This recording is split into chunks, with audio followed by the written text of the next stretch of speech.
Have you ever had that moment where a friend calls you, they're 20 minutes away, and you realize you have nothing to serve with coffee? Before you run to the grocery store to pick up a box of store-bought cookies filled with ingredients you can't even pronounce, stop. I'm going to show you how to make these Biscoff cookies, and honestly, they're quicker than grocery run, better than store-bought, and even better than most bakery cookies. Let's get started.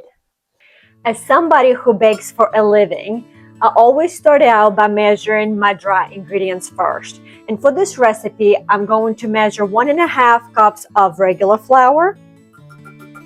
For this recipe, I'm also going to add 3/4 cup of cake flour. If you don't have cake flour, you can use all-purpose flour. For this cookie, I'm going to add 2 teaspoons of cornstarch. 1/2 teaspoon of baking soda will help our cookie to brown better, while 1/2 teaspoon of baking powder will help our cookies get a little lift, making it airy and light. And I'm going to mix everything together, and I'm going to set all our dry ingredients to the side. Now get that bowl back out. I forgot to add a little bit of salt, and we need salt to bring out the flavor, so about 1/2 teaspoon of salt as well. Now you can set it to the side. I spent a little extra time creaming my butter because this is what's gonna give us the fluffy structure. That's the foundation of our cookies. I'm adding 1/4 cup of regular sugar, and I'm going to add 3/4 cup of brown sugar.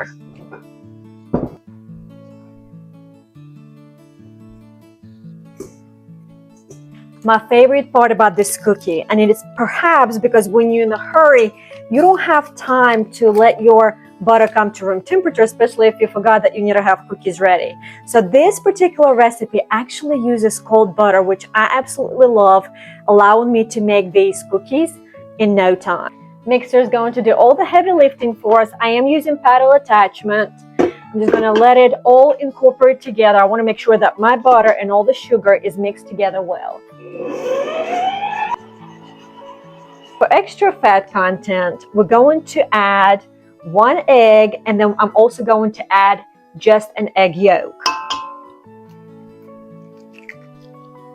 This will add to the richness of our dough and elevate our cookie and make it better than store-bought and make it more of a bakery style cookie.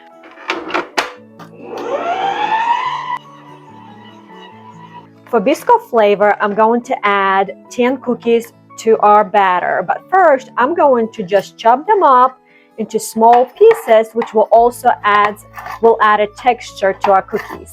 Alternatively, if you would like to have more of a smoother texture of your cookie, you can crush your cookies as small of a crumb as you would like, and I usually do that with the help of a little baggie by putting the cookies in and also a rolling pin.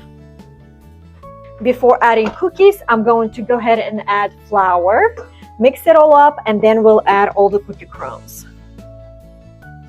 Whew. Whew.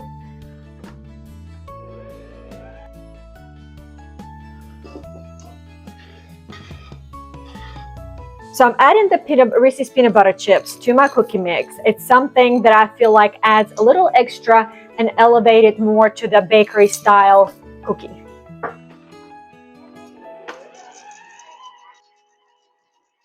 The dough is ready when homogeneous, is that how we say it? Homogeneous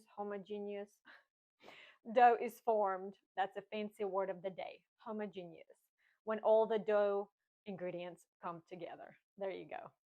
As a baker, I love for my cookies to all look the same. So I'm going to weigh all my dough ingredients and divide my cookies into 6 equal parts. You can eyeball this part. You don't have to use scale, but it's just something I prefer to do.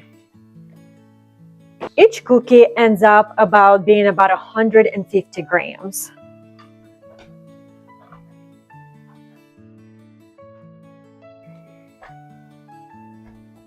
This is my favorite part, to give my cookies rustic kind of shape, to elevate it more to a bakery style cookie. This is my favorite tip. You want to take a cookie, first when you form a ball, you want to split it in half. You're going to combine it together, kind of pat it to the side so they stick together, and put it down. In the oven it goes at 375 for about 17 to 18 minutes.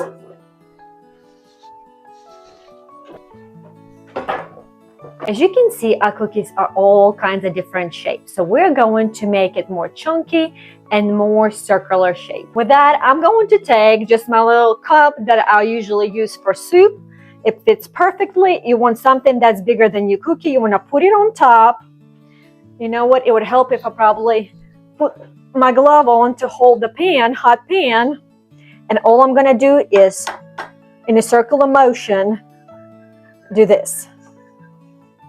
Bam! The cookie is now looking gorgeous.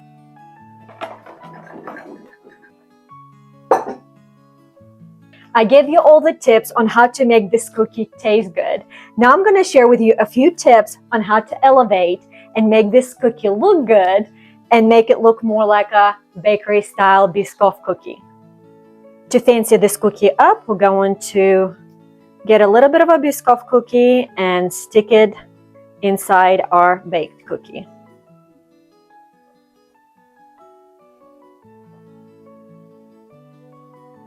That's not all. Now I'm going to melt a little bit of Biscoff cookie butter, and I am going to drizzle the tops of our cookie, and this will take it over the top.